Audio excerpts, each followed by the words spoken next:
Psoríase é o tema do programa Pense Saúde de hoje. Agora nós vamos falar de tratamento. Só lembrando que se ficou ainda alguma dúvida para você, você pode mandar para a gente e-mail que nós encaminharemos aos médicos, eles respondem e nós mandamos para você. Lembrando, então, nosso e-mail é saude@tvhorizonte.com.br. E participam do nosso programa hoje, para falar sobre psoríase, os dermatologistas doutora Simone Helena da Silva, o doutor Aripuanã Cobério Terena e a doutora Viviane Maria Viana Gerken, médicos cooperados da Unimed BH. Falando agora de tratamento, começando com uma coisa que você falou no bloco anterior, doutora Viviane, que era a importância da hidratação. E hoje em dia estão falando, mas eu passo meu hidratante depois do banho todo dia. Agora existe uma diferença, né, entre hidratação, tratamento e os nossos creminhos, né, do dia a dia. Principalmente para o paciente com psoríase, ele tem uma tendência a formar crostas espessas, né, de psoríase. Então, ele precisa de uma hidratação frequente e adequada. Muitas vezes usando ceramidas, lactato de amônio, com hidratantes realmente que vão penetrar ali na camada córnea dele e refazer aquela barreira cutânea e realmente não esses cremes de perfumaria, não esses cremes de perfumaria, mas cremes orientados pelo dermatologista. Certo. E além da hidratação, nós teremos medicamentos tópicos, ou seja, que você passa na lesão. Então, como eu estava falando, nós temos um fluxograma de tratamento de acordo com a psoríase. Nós temos psoríase leve, moderada e grave, sendo a psoríase leve aquela que acomete até 2% da superfície corporal e que o paciente não está tendo a sua vida acometida, não está tendo afetada, um distúrbio emocional, ele está tranquilo com aquele tipo de lesão, né? Então, aí você poderia usar corticoides tópicos nas lesões, você poderia usar derivados da vitamina D, como calcipotriol, calcitriol. Mas tópico? Tópico, nas lesões. E essas lesões vão ser muito bem controladas com esses medicamentos tópicos, além da hidratação local. Certo. Então, muitas vezes, só com isso a gente consegue controlar. E tem também os derivados do coaltar, que é um medicamento chato de se passar, porque ele é escuro e não tem um cheiro muito agradável, ele é derivado do petróleo, mas quando o paciente aceita usar, ele tem uma boa resposta ao tratamento. E também é tópico, é de passar na pele. Isso, a gente normalmente usa à noite, muitas vezes você enrola um filme impermeável, o paciente passa, são lesões localizadas em cotovelos, em joelhos, às vezes nas mãos ou nos pés, o paciente passa à noite, enrola um plástico, de manhã ele tira e expõe ao sol. Uma coisa muito importante é que a psoríase é uma das lesões que melhoram com o sol. Então, a gente pede entender isso, apesar da agressão dos raios, nesse caso os raios aí são benéficos. A psoríase é benéfica para o sol, então a gente pede ao paciente para usar medicamento e se expor ao sol por 10 minutos, 15 minutos, porque o sol em excesso também pode ser um fator de desencadeamento das lesões. O excesso de sol provoca lesões, então poderia piorar ou até iniciar, mais exacerbar, como a gente falou. Além desses medicamentos tópicos, tem algum oral, algum medicamento que pode ser tomado também, Sim. Dependendo, né, como o doutor Viviane falou, do grau? Isso. Existem as medicações orais também, né? Então, você tem que conversar com o paciente, além dele ter o quadro que está grave para ele ou que ele está com a qualidade de vida ruim. Então, se não melhorou com os tratamentos tópicos, a gente tem opções de medicações orais, né? E a gente tem 2 medicações que são liberadas pelo SUS e que não e uma medicação que ela é mais tranquila, que é o Metrexate, que é uma medicação mais assim, você tem que ter um acompanhamento. Você tem que fazer exames regulares, mas ela tem um custo baixo para o paciente. Tá. Porque o problema de usar hidratantes, os dermatologicamente, é que eles são caros.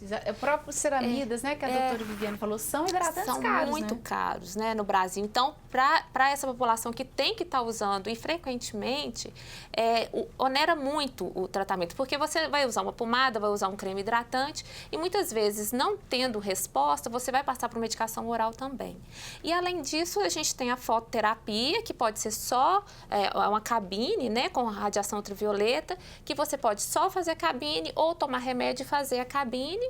E as medicações injetáveis, que são os imunobiológicos. Que são o que você tinha explicado, né, doutor Aripuanã? Essa terapia biológica, ela é a base ela é injetável. Ela é injetável porque as estruturas são grandes e elas não são... você precisa já colocar direto, ou na pele ou na veia. Mas o que é importante lembrar é o seguinte, os fluxogramas, eles são razoáveis, né? Eles são uma orientação para a gente, porque é o paciente lá na frente, tanto que... A queixa dele e o histórico de vida que ele teve até chegar a você e o que ele vai ter em diante, né? Porque todos esses tratamentos, eles implicam em algum tipo de opção. Como que, por exemplo, é efeito adverso? Quais efeitos adversos a gente aceita e quais efeitos adversos a gente não aceita? Porque as terapias orais são imunossupressoras, né? Uma delas não é imunossupressora, mas as outras duas são isso, e tendem a ser os medicamentos que atuam no sistema imunológico os mais eficientes. É por isso que eles fazem hoje a terapia biológica, conforme o paciente falou, faz sucesso para o paciente leigo, é porque ele chega vendo a resposta eficaz, mas tem que lembrar que tem efeito colateral. Então, exatamente, que abaixa um pouco, é como se você ficasse mais propenso a outras infecções, abaixa a sua imunidade. Você fica mais propenso a algumas outras infecções, sim, exatamente. Então você tem que tomar um cuidado extra quando você opta por essa terapia. Por isso que a avaliação clínica periódica ela é fundamental. E lembrar também a questão de custo que a Simone falou. Todos esses, por exemplo, terapia biológica é absurdamente cara. Né? Elas vão ser, cada ampola aí vai custar de 5 mil, 2 mil até 12 mil reais. Então, nós não estamos falando de tratamentos baratos, mas mesmo os orais, né? A gente tem medicamentos orais que não são baratos, são caros. Então, a gente tem que escolher o certo para aquele paciente, ele entender que a gente vai acompanhá-lo e ver se adequa bem à resposta que a gente está esperando. Agora, uma coisa que a gente percebe aqui, não só em relação à psoríase, mas várias outras, principalmente doença metabólica. Às vezes você procura o médico quando aquela coisa está te incomodando. A partir do momento que você inicia o tratamento e desaparece o incômodo ou a lesão, ok, tá bom, vamos parar. A importância da adesão ao tratamento para o sucesso até dos resultados que eu gostaria que vocês comentassem um pouco. Existe essa dificuldade de adesão, ou seja, de continuidade, pelo que vocês estão falando, é uma doença crônica que precisa estar sendo constantemente...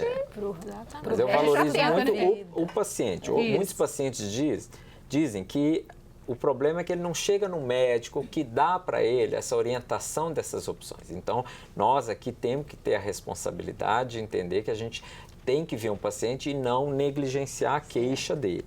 Não negligenciando, esclarecendo que é uma doença crônica e, portanto, flutua, acompanhá-lo bem faz diferença. E nós moramos num país tropical, que eu adoro, por exemplo, fototerapia, eu sou fã de fototerapia, funciona, seja ele no equipamento, seja ele no sol, né? Então, a gente tem opções, tá? Sim. E o paciente tem que estar motivado para manter-se... Para manter essa adesão que eu estou te falando, pode ocorrer isso, né? E você, na própria conversa com o paciente, você sabe se ele vai aderir ou não. Sabe? Então, por exemplo, o paciente que faz uso de bebida alcoólica toda semana, como é que você vai entrar com uma substância que vai ter algum dano ao fígado dele? Então, você tem que conversar com o paciente e falar, então vamos tratar até quando você acha que vai dar conta para você e que vai ser bom, tanto para mim quanto para você. Né? Então, eu também tenho que estar satisfeita com o seu tratamento, eu tenho que confiar que você está fazendo adequadamente. Então, a psoríase, você tem que ter esse contato próximo com o paciente. É igual, eu falo que a gente com a psoríase é igual o clínico com a hipertensão e diabetes. Você tem que ter uma ligação com o paciente, mesmo ele tem que confiar em você e você tem que confiar nele para saber se ele está fazendo adequadamente o tratamento. Um dos medicamentos, por exemplo, a citretina, não pode ser usado em mulher em idade fértil, porque ele causa má formação genética até 3 anos após a suspensão do medicamento. Então, é uma excelente droga para o homem que não tem alteração do triglicérides, do colesterol, porque é um outro efeito colateral. Mas na mulher em idade fértil você não pode usar, porque se ela engravidar, ela vai ter má formação e isso continua no sangue até 3 anos. Inclusive, se o homem estiver tomando, ele não pode ser doador de sangue até 3 anos após. Porque se ele doar o sangue, ele pode passar isso para quem está recebendo.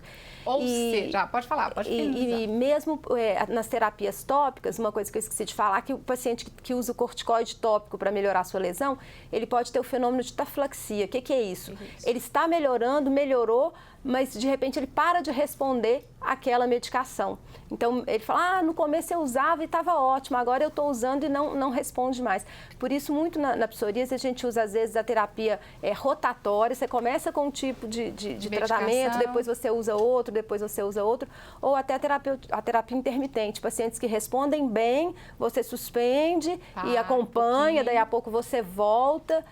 Associação de terapias, às vezes você usa um retinoide junto com o psoraleno, com a fototerapia, o PUVA que a gente chama, então repulva, retinoide mais psoraleno e ultravioleta A. Então, ou seja, precisa de sempre um acompanhamento médico, um dermatologista. Isso resumindo o seguinte, nada de automedicação e nem de autossuspensão do medicamento. É um acompanhamento constante, né? Porque, como a gente falou, é uma doença crônica. Dá tempo deles finalizarem aqui, cada um rapidinho, uma mensagem que gostaria de deixar para o nosso telespectador? Bom, a psoríase é uma doença crônica, mas tem tratamento. Eu sei que tem muitos pacientes lá com psoríase falando assim, nossa, eu acho que é muito fácil de tratar, eu tô aqui, tô sofrendo. Eu sei que você tá aí com as lesões, mas que não desanime. Hoje tem tratamento e siga corretamente o que o seu médico pedir, que você vai ficar com uma qualidade de vida boa. Algum comentário para finalizar? Algum recadinho? É isso aí, embaixo, né? Exatamente o que a doutora Simone falou. Alguma tem tratamento. Tem tratamento. Tem tratamento. Não precisa ficar mal. Eu acho que nos últimos 10 anos nós demos um salto em relação à psoríase, né, com a chegada dos imunobiológicos. E acho que essa área da imunobiologia está desenvolvendo muito. Eu acho que é o futuro da medicina em si, é a imunobiologia. Eu creio que nós ainda vamos chegar em coisas melhores. Ótimo. Eu acredito. Tá certo. Agradeço muito a presença, a participação de vocês mais uma vez, a disponibilidade de vir aqui, atendendo um pedido da nossa telespectadora, da Miralva, e de outros que estão nos acompanhando. Se ficou alguma dúvida, mande e-mail pra gente, saúde@tvhorizonte.com.br. O Pense Saúde de hoje chegou ao fim, mas você pode rever esse programa toda terça-feira e quinta-feira às 5 da tarde, sábado às 9 da noite e domingo às 11 da noite. E também no nosso site, tvhorizonte.com.br, a qualquer momento. Lembre-se de curtir a nossa página da TV Horizonte no Facebook e ficar por dentro dos temas do nosso programa. Você pode também acompanhar fotos do programa no meu Instagram, @MárciaHermeto, Hermeto com H. Obrigada pela sua companhia, eu espero você no próximo Pense Saúde, uma parceria da Unimed BH com a TV Horizonte. Tenha uma ótima semana, paz no seu coração e pense saúde sempre!